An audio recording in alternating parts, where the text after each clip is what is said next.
महाड शिरगाव येथे 1,07,000 रुपयांचा मुद्देमाल जप्त. जिल्हा परिषद पंचायत समितीचे निवडणुकीच्या पार्श्वभूमीवर रात्रीच्या सुमारास महाड शहर गस्त घालत असताना महाड शिरगाव नाक्यावर पोलिसांनी कारवाई केली असून या कारवाईमध्ये 1,07,000 रुपयाचा मुद्देमाल जप्त करण्यात आला आहे. मुद्देमाल हा गैरकायदा विनापरवाना आपले ताबे कब्जात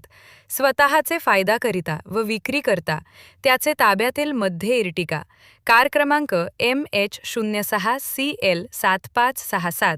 वाहतूक करीत असताना विदेशी दारूच्या काचेच्या बाटल्या त्या प्रत्येक बाटलीवर इंग्रजीमध्ये रॉयल टॅग या नावांची दारू आणि एक वाहन असा मुद्देमाल ताब्यात घेण्यात आला असून आरोपी निखिल सुरेश सागवेकर वय 29 वर्ष राहणार शिरगाव याला अटक करण्यात आली असून विविध कलमानुसार आरोपी विरोधात कारवाई करण्यात आली आहे असे महाड शहर पोलीस ठाण्याचे पोलीस निरीक्षक रमेश तडवी यांनी सांगितले असून नक्की ही विदेशी दारू आरोपी कुठे घेऊन जाणार होता याचा तपास महाड शहर पोलीस ठाणे करीत आहे.